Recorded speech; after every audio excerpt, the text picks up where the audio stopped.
ಅಂತಾರಾಷ್ಟ್ರೀಯ ಚಲನಚಿತ್ರೋತ್ಸವದ ಸಮಾರಂಭದ ವೇದಿಕೆ ಮೇಲೆ ಅತಿಥಿಗಳಾಗಿ ಶ್ರೀ ಸಿದ್ಧಶ್ರೀ ರಾಷ್ಟ್ರೀಯ ಉತ್ಸವ, ಈ ರಾಷ್ಟ್ರೀಯ ಉತ್ಸವದ ಸಿದ್ಧಶ್ರೀ ರಾಷ್ಟ್ರೀಯ ಪ್ರಶಸ್ತಿಯನ್ನ ಬಾಜಿರಾದಂತ ಬಹಳ ನಮ್ಮ ಕನ್ನಡ ಚಲನಚಿತ್ರ ಒಬ್ಬ ಅಪರೂಪದ ಒಬ್ಬ ನಟ. ಬಹುತೇಕ ನಾವೆಲ್ಲ ಸುಧೀರ್ ಅವರನ್ನು ನೆನೆಸ್ಕೊಂಡ್ರೆ ನಮ್ಮ ಮೈಯಲ್ಲಿ ಕೂತ ಇರ್ತದೆ.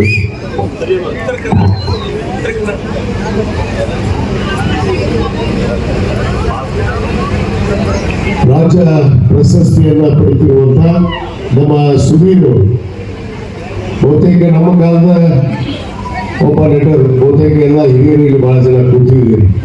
ಯಾಕಂದ್ರೆ ನಮ್ಮ ಕಾಲ ಹೇಳೋದಂದ್ರೆ ವಿಶೇಷ, ಸುಧೀರ್ ಅವ್ರ ಪಿಕ್ಚರ್ ಇಲ್ಲ ಅಂದ್ರೆ ಸುಧೀರ್ ಅವ್ರ ಪಿಕ್ಚರ್ ನೋಡೋಕೆ ನಾವು ಹೋಗ್ತಿರ್ಲಿಲ್ಲ ಅಂತ ಒಂದು ಕಾಲ. ಅಂದ್ರೆ ಅವರು ವಿಲನ್ ಪಾತ್ರವನ್ನು ವಹಿಸಿದ್ರೆ ಮಾತ್ರ ಆ ಒಂದು ಚಿತ್ರಕ್ಕೆ ಒಂದು ಗೌರವ ಘನತೆಯನ್ನು ಹೆಚ್ಚಿದಂತ ನಟರಾದಂತ ಸುಧೀರ್ ಅವರ ಧರ್ಮಪತ್ನಿ ಶ್ರೀಮತಿ ಮಾಲತಿ ಸುಧೀರ್ ಅವರು ಈ ಒಂದು ರಾಜ್ಯ ಪ್ರಶಸ್ತಿಗೆ ಭಾಜನರಾಗಿದ್ದಾರೆ. ಅವ್ರಿಗೂ ಕೂಡ ನಾವು ಮತ್ತೊಮ್ಮೆ ಮತಕ್ಷೇತ್ರದ ಪರವಾಗಿ, ಶ್ರೀಮಠದ ಪರವಾಗಿ ನಾನು ಅತ್ಯಂತ ಹೃದಯಪೂರ್ವಕವಾಗಿ ಅವರಿಗೆ ಸ್ವಾಗತವನ್ನು ಕೂಡ ಈ ಸಂದರ್ಭದಲ್ಲಿ ಮಾಡ್ತಾ, ಈ ವೇದಿಕೆ ಮೇಲೆ ಉಪಸ್ಥಿತಿರುವಂತಹ ನಮ್ಮ ಹುಡುಗದ ಡಿವೈಎಸ್ಪಿ ಆದಂತಹ ಸಂತೋಷ್ ಪಲ್ಲಟ್ಟಿ ಅವರೇ, ವಿಶೇಷ ಆಮಂತ್ರು ಮತ್ತು ಈ ಕಾರ್ಯಕ್ರಮದಲ್ಲಿ ಪಾಲ್ಗೊಳ್ಳೋದಷ್ಟೇ ಅಲ್ಲ, ಅವರು ಹುಟ್ಟು ಹೋರಾಟಗಾರರು. ಬಹುತೇಕ ಇವತ್ತು ರಾಜ್ಯದಲ್ಲಿ ಇವತ್ತು ಅನೇಕ ನಮ್ಮ ವಿಮಾನ ನಿಲ್ದಾಣಕ್ಕೆ ಇವತ್ತು ಹುಬ್ಬಳ್ಳಿ ಆಗಿರ್ಬೋದು, ಬೆಳಗಾವಿ ಆಗಿರ್ಬೋದು, ವಿಜಾಪುರ ಮತ್ತು ಶಿವಮೊಗ್ಗ 4 ಕಡೆಗೆ ಏನು ಹೆಸರನ್ನು ನಿಗದಿ ಮಾಡಬೇಕು ಅನ್ನೋದನ್ನ ನಮ್ಮ ಮುತ್ತಣ್ಣವರು ಈಗಾಗಲೇ ರಾಜ್ಯಾದ್ಯಂತ ಒಂದು ಹೋರಾಟವನ್ನು ತೆಗೆದುಕೊಂಡು ಹೋಗ್ತಾ ಇದ್ದಾರೆ. ಅದರ ಏನು ಇವತ್ತು ಹೆಸರನ್ನ ನಮ್ಮ ಹುಬ್ಬಳ್ಳಿ ವಿಮಾನ ನಿಲ್ದಾಣಕ್ಕೆ ಸಂಗೊಳ್ಳಿ ರಾಯಣ್ಣನ ಒಂದು ಹೆಸರನ್ನ ಇಡಬೇಕು ಅಂತ ಹೇಳಿ ಈಗಾಗಲೇ ಮನವಿಯನ್ನು ಮಾಡಿಕೊಂಡಿದ್ದಾರೆ. ಅದೇ ರೀತಿ ವೀರಮಾತೆ ಕಿತ್ತೂರು ಚೆನ್ನಮ್ಮನ ಹೆಸರನ್ನ ಬೆಳಗಾವಿ ವಿಮಾನ ನಿಲ್ದಾಣಕ್ಕೆ ಇಡಬೇಕು ಅಂತ ಹೇಳಿ ಈಗಾಗಲೇ ಈಗ ಮನವಿಯನ್ನು ಮಾಡಿಕೊಂಡಿದ್ದಾರೆ. ಅದೇ ರೀತಿ ಶಿವಮೊಗ್ಗ ವಿಮಾನ ನಿಲ್ದಾಣಕ್ಕೆ ಏನು ನಮ್ಮ ರಾಷ್ಟ್ರ ಕವಿಗಳು ಅತ್ಯಂತ ಹೆಸರುವಾಸಿಯಾದಂತ ಕುವೆಂಪು ಅವರ ಹೆಸರನ್ನ ಇಡಬೇಕು ಅಂತ ಹೇಳಿ ಈಗಾಗಲೇ ಬೇಡಿಕೆ ನೀಡಿದ್ದಾರೆ. ಮತ್ತು ಬಿಜಾಪುರ ವಿಮಾನ ನಿಲ್ದಾಣಕ್ಕೆ ಜಗಜ್ಯೋತಿ ಅಣ್ಣ ಬಸವಣ್ಣನವರ ಹೆಸರನ್ನ ಇಡಬೇಕು ಅಂತ ಹೇಳಿ ಈಗಾಗಲೇ ಇವತ್ತು ಹೋರಾಟವನ್ನು ನೇತೃತ್ವವನ್ನು ವಹಿಸಿರುವಂತಹ ನಮ್ಮ ಮುತ್ತಣ್ಣವರೇ ಹಾಗೂ ನಮ್ಮ ಹಿರಿಯರಾದಂತಹ ಅಪ್ಪಸಾಬ್ ನಾಡಗೌಡ ಅವರೇ ಹಾಗೂ ನಮ್ಮ ಅಂದಾನೆಯವರೇ, ನಾರಾಯಣಪ್ಪ ಮೆಣಸಿಗೆ ಅವರೇ ಹಾಗೂ ನಮ್ಮ ಪ್ರೊಡ್ಯೂಸರ್ ಆತ್ಮೀಯರಾದಂತಹ ಗನ್ಸಮ್ ಬಾಡಿಗೆ ಅವರೇ ಹಾಗೂ ಕವಿತಾ ಅವರೇ ಹಾಗೂ ಉಪಸ್ಥಿತಿರುವಂತ ಎಲ್ಲ ಗೌರವಾನ್ವಿತ ಅತಿಥಿಗಳೇ, ಈ ಒಂದು ಕಾರ್ಯಕ್ರಮದಲ್ಲಿ ಆಗಮಿಸಿರುವಂತಹ ನಮ್ಮ ರಾಜ್ಯದ 28 ಚಲನಚಿತ್ರದ ಏನು ಟ್ರೈಲರ್ ಅನ್ನು ಬಿಡುಗಡೆ ಮಾಡುವಂತ ಒಂದು ಎಲ್ಲ ಚಲನಚಿತ್ರ ತಂಡದ ಎಲ್ಲ ಕಲಾವಿದರೇ ಹಾಗೂ ಉಪಸ್ಥಿತಿರುವಂತ ಯಾವತ್ತೂ ನಮ್ಮ ಹುಡುಗರು ಹಾಗೂ ಬೇರೆ ಬೇರೆ ಜಿಲ್ಲೆಗಳಿಂದ ತಾಲೂಕಿನಿಂದ ಆಗಮಿಸಿರುವಂತ ಸಿದ್ದಪ್ಪಚ್ಚನ ಭಕ್ತಾದಿಗಳೇ, ಗುರು ಹಿರಿಯರೇ, ತಾಯಿಯಂದಿರೇ, ಯುವ ಮಿತ್ರರೇ, ಮಾಧ್ಯಮದ ಸ್ನೇಹಿತರೆ, ಎಲ್ಲರಿಗೂ ನನ್ನ ಶರಣಾರ್ಥಿಗಳು. ಈ ವರ್ಷ ನಿಮ್ಮದು ಮುಗಿತು ಅಂದ್ರೆ ಈ ವರ್ಷ ನಿಮ್ಮದು ಕಾರ್ಯಕ್ರಮ ನೀವು ಇಲ್ಲಿವರೆಗೂ ಮಾಡ್ಕೊಂಡು ಬಂದಿರಿ 10 ವರ್ಷದ ಕಾಲ. ಇನ್ನು 11ನೇ ವರ್ಷದ ಒಂದು ಕಾರ್ಯಕ್ರಮವನ್ನ ಅದು ನನ್ನ ಜವಾಬ್ದಾರಿ ಮತ್ತು ಮುತ್ತಣ್ಣವರ ಜವಾಬ್ದಾರಿಯನ್ನು ಬಿಡಬೇಕು ಅಂತೇಳಿ ನಾನು ಮೊದಲಿದ್ದು ತಮ್ಮಲ್ಲಿ ವಿನಂತಿ ಮಾಡ್ಕೊಳ್ತೀನಿ. ಇದು ಒಂದು ವಿಶೇಷವಾದ ಕಾರ್ಯಕ್ರಮವನ್ನು ಮಾಡಿ ತೋರಿಸ್ತೀವಿ ನಾವು ಮುಂದಿನ ವರ್ಷ. ನೀವು 1 ರೂಪಾಯಿ ಬೇಡ, ಯಾರಿಗೂ 1 ರೂಪಾಯಿ ನಾಲ್ಕೈದು ಕೇಳೋದು ಬೇಡ. 1 ರೂಪಾಯಿ ಬೇಡ ದಾಸೋ ಹಂಗ ಮಾಡ್ಬಿಡ್ರಪ್ಪ, ದಾಸೋ ರೊಕ್ಕ ಕೊಡ್ರಿ, ಕಾರ್ಯಕ್ರಮಕ್ಕೆ ರೊಕ್ಕ ಕೊಡ್ರಿ. ಕಾರ್ಯಕ್ರಮಕ್ಕೆ ಯಾರು ರೊಕ್ಕ ಕೊಡೋದು ನಾವು ಮಾಡ್ತೀವಿ. ಅಕ್ಕಿ ಬ್ಯಾಳಿ ಎಣ್ಣೆ ತರಕ್ಕೆ ಹೋಗ್ಲಿ. ನಮ್ಮ ಖ್ಯಾತ ನಟ, ನಮ್ಮ ಕನ್ನಡ ಚಲನಚಿತ್ರದ ಖ್ಯಾತ ನಟ ಏನಂತಾರೆ ಅವ್ರಿಗೆ ಹ್ಯಾಟ್ರಿಕ್ ಹೀರೋ ಶಿವರಾಜ್ ಕುಮಾರ್ ಅವರನ್ನ ನಾವು ಒಂದು ವರ್ಷ ಕರ್ಕೊಂಡು ಬರ್ತೀವಿ ಅನ್ನೋ ಮಾತನ್ನ ಈ ಒಂದು ವೇದಿಕೆ ಇದ್ರ ಜೊತೆಗೆ ನನ್ನ ಆತ್ಮೀಯ ಸ್ನೇಹಿತರಾದಂತಹ ಡಾಲಿ ಗಣೇಶ್ ಇರ್ಬೋದು, ನನ್ನ ಆತ್ಮೀಯ ಸ್ನೇಹಿತರಾದಂತಹ ಇವತ್ತು ಸುದೀಪ್ ಅವರು ಇರ್ಬೋದು, ಅನೇಕ ಜನ ನಮ್ಮ ಸ್ನೇಹಿತರು ಅವ್ರಿಗೂ ಕೂಡ. ಯಾಕಂದ್ರೆ ಬಹಳ ದಿವಸ ಕನಸು ಸಿಕ್ಕಿದ್ದು, ಆದ್ರೆ ಗುರುಗಳು ಪರ್ಮಿಷನ್ ಕೊಟ್ಟಿದ್ದು ಇವತ್ತು. ಅದು ರೂಮ್ನಾಗ ಕೊಟ್ಟರು ನಮ್ಗೆ ಪರ್ಮಿಷನ್, ಈಗ ಇಲ್ಲಿ ಕೊಡ್ಬೇಕು ಅವರು ಬಹಿರಂಗವಾಗಿ. ರೂಮ್ನಾಗ ಕೊಟ್ಟರೆ ಪರ್ಮಿಷನ್, ಈಗ ಇಲ್ಲಿ ಬಹಿರಂಗವಾಗಿ ನಮ್ಗೆ ಪರ್ಮಿಷನ್ ಕೊಟ್ರ ಎಲ್ಲ ಚಲನಚಿತ್ರ ತಂಡ ಈ ಒಂದು ಸಿದ್ದಪ್ಪಂಚನ ಪವಿತ್ರವಾದ ವೇದಿಕೆಗಳಿರಂತ ಒಂದು ಭರವಸೆಯನ್ನು ನಾನು ಇಟ್ಟುಕೊಳ್ಳಕ್ಕೆ ಇಷ್ಟಪಡ್ತೀನಿ. ಆಯ್ತು, ಈಗ ನಾ ಪರ್ಮಿಷನ್ ಕೊಡ್ತೀನಿ ಇಲ್ಲ ಅನ್ನಂಗಿಲ್ಲ, ಇದು ಇಲ್ಲಿ ಸಾಲಂಗಿಲ್ಲ, ಅಲ್ಲಿ ಹಾಕೋಕೊಂಡು ಹೊರಗೆ ನಾವು ಮಾಡ್ತೀವಿ ವೇದಿಕೆ ಅಲ್ಲಿ ಊರ್ ಹೊರಗೆ ಹಾಕೋ ಅದು ಊರೊಳಗೆ ಇಲ್ರಿ, ಮಾಡಿದಾಗ ಮಾಡೋದು. ಮಾಡಿದಾಗ ಅಲ್ಲಿ ಹೊರಗೆ ಗ್ರೌಂಡಿಗೆ ಇಲ್ಲ ಮತ್ ನಮ್ ಬಿಲ್ಡಿಂಗ್ ಹರಡ್ ಹೋಗ್ಬಿಟ್ರಿ ಬಂದು ಈಗ ಮ್ಯಾಕ್ ತಗೊಂಡು ಮಕ್ಳ ಇಲ್ಲಿ ನೋಡಿ ಯಾಕೆ ಕೊಡ್ತಾರ ನೋಡಿ ಐತಿ. ಮನೆಗೆ ಹೇಳಿ ಬಂದಿದ್ದಾರ ಅದು ಐತಿ ನೋಡಿ ಅದನ್ನ ನಾವು ಯಾರಿಗೂ ತೊಂದರೆ ಆಗಲ್ಲ. ನೀ ಮಾಡ್ತೀವಿ ಮಠದ ಕಾರ್ಯಕ್ರಮ ಯಾವ ಪದ್ಧತಿಯಲ್ಲಿ ಪರಂಪರೆಯಲ್ಲಿ ನಡೀಬೇಕು ಅದೇ ರೀತಿ ನಡೀತೆ. ನೋಡಪ್ಪ, ನೀ ನನ್ನ ಭಕ್ತನಿದ್ದಿ, ನನಗೆ ಶಿಷ್ಯರಿಂದ ಅಲ್ಲಲ್ಲ ಶಿಷ್ಯನೂ ಇದ್ದಿ, ಭಕ್ತನೂ ಇದ್ದಿ, ಅಜ್ಜನ ಮ್ಯಾಗ ಭಕ್ತಿ ಗೌರವ ಇಟ್ಕೊಂಡಿದ್ದಿ. ನೀ ಮಾಡ್ತಿ 100% ಅದ್ರ ಮ್ಯಾಗ ಬಂದಿಲ್ಲ ನನಗೆ. ನಿನ್ನೆ ಅವ್ರ ತಗಡ ಮ್ಯಾಗ ಓಡಾಡಿದ್ ನೋಡಿ ಎಲ್ಲಿ ಹೊಡ್ಕೊಂಡಿಲ್ಲ. ಯಾಕಂದ್ರ ಒಳಗ್ ಮುಗ್ಕೊಂಡ ಹೆಣ್ಮಕ್ಳು ಏನ ಬಿತ್ತಂದ್ರೆ ಹೊರಗೆ ಬಂದು ನಾನು ಓದ್ಬೇಕಾದಿದ್ವು. ನನ್ನ ಮನೆ ಹಿಡ್ಕೊಂಡ ಇಲ್ಲ, ಬಹಳ ವ್ಯವಸ್ಥಿತವಾಗಿ ಒಂದು ಕಾರ್ಯಕ್ರಮವನ್ನು ನಾವು ಆಯೋಜಿಸ್ತೀವಿ. ಅದರ ಜೊತೆಗೆ ಎಲ್ಲ ಕಲಾ ತಂಡಗಳನ್ನ ಇವತ್ತೇನು ನಮ್ಮ ಜಾನಪದ ಸಾಹಿತ್ಯ ಆಗಿರ್ಬೋದು, ಭರತನಾಟ್ಯ ಆಗಿರ್ಬೋದು, ಅನೇಕ ಸಂಗೀತ ಕಲಾವಿದರನ್ನ ಇವತ್ತು ಇಡೀ ರಾಜ್ಯದಲ್ಲಿ ಯಾವುದಾದ್ರೂ ಒಂದು ಮಠ ಅದು ಕಲೆಗೆ ಬೆಲೆಯನ್ನು ಕೊಟ್ಟು, ಕಲಾವಿದರಿಗೆ ಗೌರವವನ್ನು ಕೊಟ್ಟು, ಕಲಾಪೋಷಿತ ಮಠ ಎನಿಸಿಕೊಳ್ಳುವಂತ ಏಕೈಕ ಮಠ ಅದು ಯಾವ್ದಾದ್ರು ಇದ್ರೆ ಅದು ನಮ್ಮ ಡಾಕ್ಟರ್ ಶಿವಕುಮಾರ ಮಹಾಸ್ವಾಮಿಗಳ ಸಿದ್ದಪ್ಪಂಚನ ಸಿದ್ದನಕೊಳ್ಳದ ಮಠ ಅನ್ನೋ ಮಾತನ್ನು ಬಹಳ ಹೆಮ್ಮೆಯಿಂದ ನಾವು ಇಚ್ಛೆ ಪಡ್ತೀವಿ. ಹೌದಲ್ರಪ್ಪ? ಸ್ವಲ್ಪ ಜೋರಾಗಿ ಸಿಟಿ ಹೊಡೆದು ಅವ್ರು ಹೊಡೆದ್ರೆ ಈಗ ಅವ್ರು ಕೇಳಿದ್ರು ಭಾರಿ ಹೊಡಿದ್ರು ಸಿಟಿ, ನಾವು ಕೇಳಿದ್ರು ಹೊಡೆದಿಲ್ಲ. ಮುಂದಿನ ವರ್ಷ ಸ್ವಲ್ಪ ಬಹಳ ವಿಶೇಷವಾಗಿರುತ್ತೆ. ಅದಕ್ಕೆ ತಾವೆಲ್ಲ ಸಜ್ಜಾಗ್ರಿ, ಬಹಳ ವ್ಯವಸ್ಥಿತವಾಗಿ ಶಿಸ್ತುಬದ್ಧವಾಗಿ ಒಂದು ಕಾರ್ಯಕ್ರಮವನ್ನ ನಾವು ಆಯೋಜಿಸ್ತೀವಿ ಅನ್ನೋ ಮಾತನ್ನ ಈ ಸಂದರ್ಭದಲ್ಲಿ ಹೇಳಿ, ಇವತ್ತೇನು ನಮ್ಮ ಮುತ್ತಣ್ಣವರು ಒಂದು ಹೆಲಿಕಾಪ್ಟರ್ನ ತಂದು ಇವತ್ತು ನಮ್ಮೆಲ್ಲರ ಆಸೆ ಇತ್ತು. ಯಾಕಂದ್ರೆ 2013ರಲ್ಲಿ ಪ್ರಥಮ ಬಾರಿಗೆ ನಾನೇ ಬೆಂಗಳೂರಿದ್ರೆ ಹೆಲಿಕಾಪ್ಟರ್ ತಗೊಂಡು ಬಂದು ಹೇಳಿದ್ದೆ ನಾನು ಸಿದ್ದನಕೊಳ್ಳಕ್ಕೆ.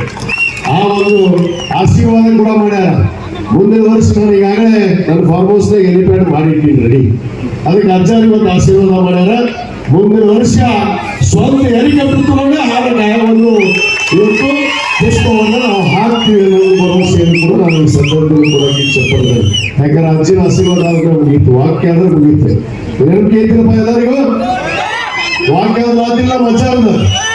ಅದಕ್ಕೆ ಹೇಳ್ತೀನಿ, ಬಯಸ್ಕೋಬಾರ್ದು, ಬೈದ್ರೆ ನಿಮ್ಗೆ ಆಶೀರ್ವಾದ ಆಗೋದು. ಯಾಕಂದ್ರೆ ಅಜ್ಜನ ಬೇಳೆಗೆ ಬಹಳ ಮಂದಿ ತಪ್ಪು ತಿಳ್ಕೊಳ್ತಾರ.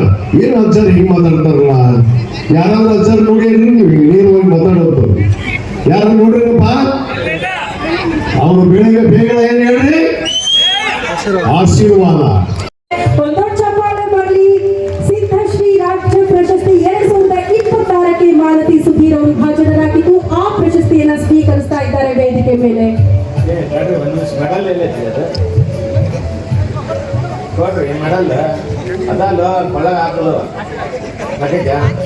ಭಾರತಿ ವಿಷ್ಣುವರ್ಧನ್, ನಮ್ಮ ನಿಮ್ಮೆಲ್ಲರ ನೆಚ್ಚಿನ ವಿಷ್ಣುವರ್ಧನ್ ಸರ್ ಅವರ ಧರ್ಮ ಪತ್ನಿ, ಹಲವಾರು ಸಿನಿಮಾಗಳಲ್ಲಿ ತಮ್ಮದೇ ಆದ ಛಾಪು ಮೂಡಿಸಿದವರು, ಪರಕಾಯ ಪ್ರವೇಶ ಮಾಡಿದವರು, ಪ್ರತಿ ಪಾತ್ರಕ್ಕೂ ಜೀವ ತುಂಬಿದವರು, ಜನಮನ್ನಣೆ ಗಳಿಸಿದವರು, ಜನರ ಮನಸ್ಸಲ್ಲಿ ಅಚ್ಚಳಿಯದೆ ಉಳಿದವರು, ನಮ್ಮ ನಿಮ್ಮೆಲ್ಲರ ನೆಚ್ಚಿನ ಹೆಮ್ಮೆಯ ಭಾರತಿ ವಿಷ್ಣುವರ್ಧನ್ ನಮಗೆ once again congratulation madam. Siddhashree ರಾಷ್ಟ್ರೀಯ ಪ್ರಶಸ್ತಿಗೆ ಭಾಜನರಾಗಿದ್ದಕ್ಕಾಗಿ ಅನಂತ ಧನ್ಯವಾದಗಳು. ಪ್ರಶಸ್ತಿಯು 50,000 ನಗದುಗಳನ್ನ ಹೊಂದಿರುತ್ತದೆ. ಅದರ ಜೊತೆಗೆ TDS ಸೇರಿ 1 ಲಕ್ಷ ರೂಪಾಯಿಗಳನ್ನ ನಾವು ಪ್ರಶಸ್ತಿಯನ್ನು ಕೊಡ್ತಾ ಇದ್ದೇವೆ. ಅದು ಯಾರ್ದಪ್ಪ ಅಂದ್ರೆ ನಿಮ್ಮ ದುಡ್ಡು, ನಾವು ನಿಮ್ಮ ದುಡ್ಡ ನಾವು ಕೊಡೋದು. ಚಪ್ಪಾಳಿ ಹೊಡ್ರಿ ಎಲ್ಲರೂ.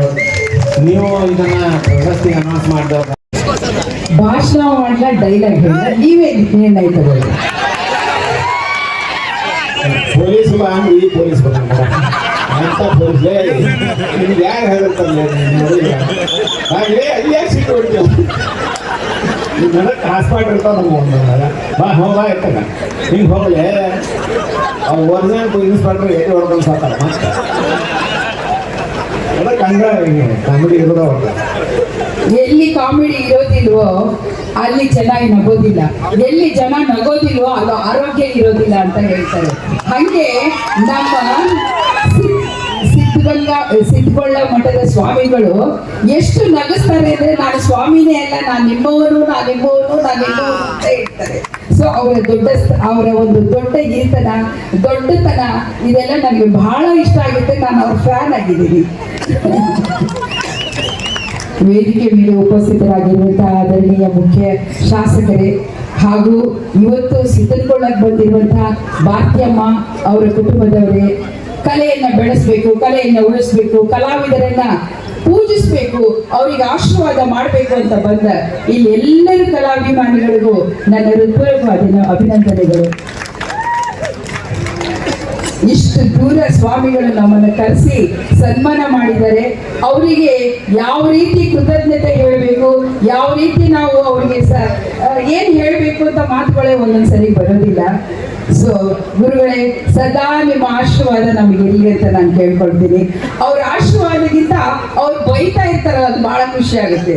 ಏಕೆಂದ್ರೆ ಅಂಬರೀಷನ್ನ ಯಾರಾದ್ರೂ ಅವ್ರ ಹಳ್ಳಿ ಕಡೆಯಿಂದ ಮಂಡ್ಯ ಕಡೆಯಿಂದ ಬಂದವರು ಏನಣ್ಣ ನಾನು ಬಂದಿದ್ದೀನಿ ಅಂತಂದ್ರು, ಇರ್ಲಿ ಹೇಳೋ ಅಯ್ಯೋ ಅಂಬರೀಷನ್ನ ಬೇಕ್ರಿ ನಮಗೆ, ನನ್ನ ಮಗನೇ ನಾನೇ ಅಂಬರೀಷ್ ಅಂತ, ನೀವೇ ಅಂಬರೀಷ್ ಅಂತ ಮಾತಾಡ್ತಿದ್ರು. ಅವ್ರಿಗೆ ಬೈದ್ರೇನೆ ಜನಗಳಿಗೆ ಅಂಬರೀಷ್ ಅಣ್ಣ ಅಂತಿದ್ರು. ಹಾಗೆ ನಮ್ಮ ಮಠದ ಸ್ವಾಮಿಗಳು ಬೈದ್ರೇನೆ ಅವ್ರ ಆಶೀರ್ವಾದ ಅಂತ ನೀವೆಲ್ಲ ತಿಳ್ಕೊಂಡಿದ್ದೀರಿ ಅಂತ ನಾನು ಹೆಮ್ಮೆ ಪಡ್ತೀನಿ. ನಾನು ಕೂಡ ಹೆಮ್ಮೆ ಪಡ್ತೀನಿ. ಅವ್ರು ಬೈತಾ ಇದ್ರೆ ನಂಗೆ ಭಾರಿ ಖುಷಿ ಆಗುತ್ತೆ. ಮುಂದಿನ ವರ್ಷ ಸಾಧ್ಯ ಆದ್ರೆ ತರುಣ್ ಸುಧೀರ್ ಇಲ್ಲಿ ಬರುವಂತ ಆಶೀರ್ವಾದ ಮಾಡ್ಲಿ ಅಂತ ಕೇಳ್ಕೊಳ್ತೀನಿ. ತರುಣ್ ಸುಧೀರ್ ಸೋನಲು ಇಬ್ರು ಬನ್ನಿ ಗುರುಗಳ ಆಶೀರ್ವಾದ ಕೊಡಿ. ಸುಧೀರ್ ಅವರ ಸಿಂಧೂರ ಲಕ್ಷ್ಮಣ ನಾಟಕದೊಂದು ಡೈಲಾಗ್ ಹೇಳಿ ಮಾತು ಮುಗಿಸ್ತೀನಿ. ಅದು ಎಷ್ಟು ಇಷ್ಟ ಆಗುತ್ತೋ ಇಲ್ವೋ ನನಗೆ ಗೊತ್ತಿಲ್ಲ. ಲಕ್ಷ್ಮಣ ಬ್ರಿಟಿಷ್ ಗೌರ್ಮೆಂಟ್ನವರು ಜೈಲಿಗೆ ಕರ್ಕೊಂಡು ಹೋಗ್ತಾರೆ. ಅವ್ರ ತಂಗಿನ ದೇವದಾಸಿ ಮಾಡಬೇಕು ಅಂತ ನಿರ್ಣಯ ಮಾಡ್ತಾರೆ. ಆಗ ಆ ತಾಯಿಯ ಹೃದಯದಲ್ಲಿ ಗೊಂದಲ ಹೇಗಾಗುತ್ತೆ, ಮಗನ ಹ್ಯಾಂಗ್ ಮಾಡ್ತಾರೆ, ಮಗಳನ್ನ ದೇವದಾಸಿ ಮಾಡ್ತಾರೆ ಅಂದಾಗ ಆ ತಾಯಿ ಹೆಂಗೆ ನೋವು ಪಡ್ತಾಳೆ ಅನ್ನೋದನ್ನ ಸುಧೀರ್ ಅವರು ಲಕ್ಷ್ಮಣ ಪಾಠ ಮಾಡುವಾಗ ನಾನು ಅವ್ರ ತಾಯಿ ಪಾಠ ಮಾಡ್ತಾ ಇದ್ದೆ. ಸೊ ಅದರದ್ದೇ ಒಂದು ಡೈಲಾಗ್.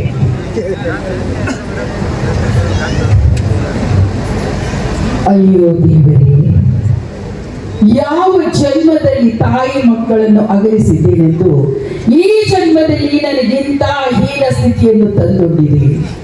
ಹುಟ್ಟಿದಾಗಿನಿಂದಲೂ ಕಷ್ಟ ಕಣ್ಣೀರುಗಳು ಸಾಲು ಸವಾಲುಗಳನ್ನು ಎದುರಿಸುತ್ತಾ ಬಂದ ನಮ್ಮಂತ ಕೆಳವರ್ಗದ ಜನರಿಗೆ ದೇವರಿದ್ದ ಬಳುವಳಿಯೇ, ನ್ಯಾಯ ನೀತಿ ಧರ್ಮ ಅಂತ ಹೋರಾಡುತ್ತಿರೋ ನನ್ನ ಮಗ ಬ್ರಿಟಿಷರ ಕಣ್ಣಲ್ಲಿ ಅಪರಾಧಿಯೇ.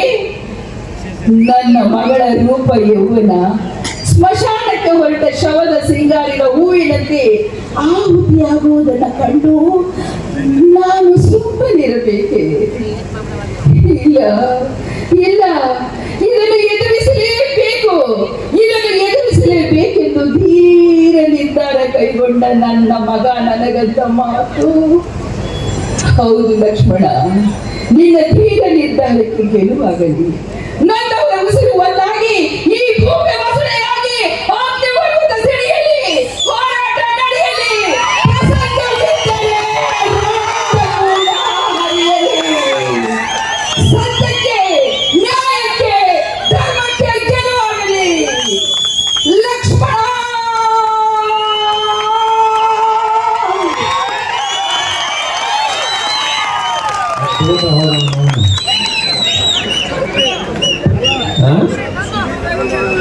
ಸಾಕ್ಷಾತ್ ಸುಧೀರ್ನ ಬಂದಂಗ ಆತಂತೇಳಿ ನಮ್ಮ ಶಾಸಕರು ಹೇಳಾಕತ್ತಾರ ಅಲ್ಲಿ. ನಿಜವಾಗ್ಲೂ ಬಹಳ ಖುಷಿ ಆಯ್ತು. ಏನ್ ಮಾತಾಡ್ಬೇಕು ಅಂತ ಗೊತ್ತಿಲ್ಲ ನನಗೆ.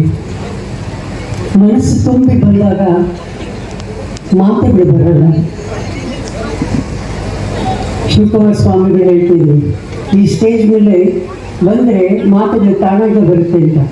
ನಾನು ಪ್ರಯತ್ನ ಪಡ್ತಿದ್ದೀನಿ, ಬರ್ತಿಲ್ವಲ್ಲ ಸ್ವಾಮಿಗಳೇ.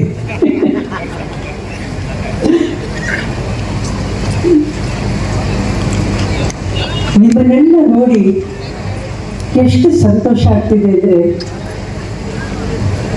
ಇಂಥ ಒಂದು ಅವಕಾಶ ಮಾಡಿಕೊಟ್ಟಿದ್ದಕ್ಕೆ ಶಿವಕುಮಾರ ಸ್ವಾಮಿಗಳಿಗೆ ಮತ್ತೊಮ್ಮೆ ಮಗದೊಮ್ಮೆ ನಮಸ್ಕಾರಗಳು ಹೇಳ್ತಾ ಇದ್ದೀನಿ. ಯಾಕಂದರೆ ಇಂಥ ಒಂದು ಸಂದರ್ಭದಲ್ಲಿ ನಾವು ಬರ್ತಾ ಹೋದರೆ ನಿಮ್ಮನ್ನೆಲ್ಲ ನೋಡೋ ಒಂದು ಅವಕಾಶ ನಮಗೆ ಸಿಗಲ್ಲ. ಶಿವಕುಮಾರ ಸ್ವಾಮಿಗಳಿಗೆ ಕಲಾವಿದರ ಮೇಲೆ, ಕಲೆ ಬಗ್ಗೆ ಎಷ್ಟು ಪ್ರೀತಿ ಇದೆ ಅನ್ನೋದನ್ನ ಇವತ್ತು ಅವ್ರಿಗೆ ನಾನು ಕೇಳಿದೆ. ಅವ್ರಿಗೆ ಆಕ್ಸಿಡೆಂಟ್ ಆಗಿದೆ, ತೊಂದರೆ ಆಗಿದೆ ಅಂತ. ಅಂಥದ್ರಲ್ಲೂ ಇಂಥ ಒಂದು ಜಾತ್ರೆ ಸಮಾರಂಭನ ಮಾಡ್ತಿದ್ದಾರೆ ಅಂದರೆ ಆ ದೇವರ ಪ್ರೇರಣೆಯಿಂದ ಯಾವುದೂ ನಡೆಯಲ್ಲ. ಆ ದೇವರ ಆಶೀರ್ವಾದ ನಮ್ಮೆಲ್ಲರಿಗೂ ಇದೆ. ಆ ಒಂದು ಶಕ್ತಿನೇ ಶಿವಕುಮಾರ ಸ್ವಾಮೀಜಿಗಳು.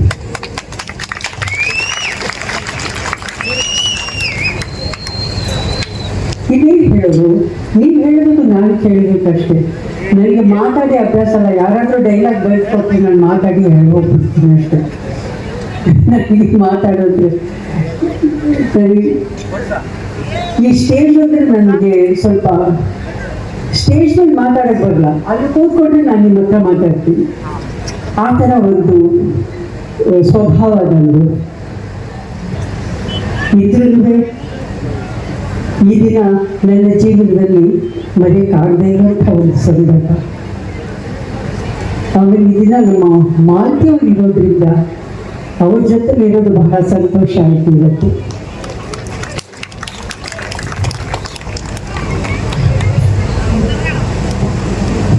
ಏನಿಲ್ಲ ಸ್ವಾಮಿಗಳು ಅಷ್ಟೇ.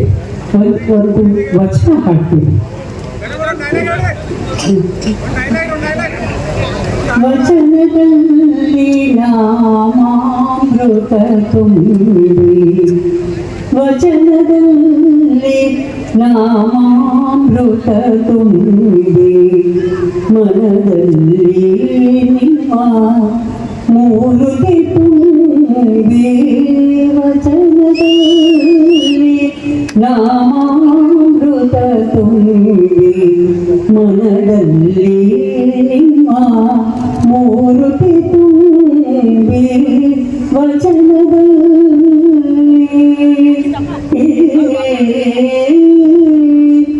ಮನದಲ್ಲಿ ನಿಮ್ಮ ನೆನಪು ತುಂಬಿ, ಮನದಲ್ಲಿ ನಿಮ್ಮ ನೆನಪು ತುಂಬಿ, ಕಿರಿಯಲ್ಲಿ ನಿಮ್ಮ ಕೀರುತಿ ತುಂಬಿ, ಮನದಲ್ಲಿ ನಿಮ್ಮ ಮೂರುತಿ ತುಂಬಿ, ಕಿವಿಯಲ್ಲಿ ನಿಮ್ಮ ಕೀರುತಿ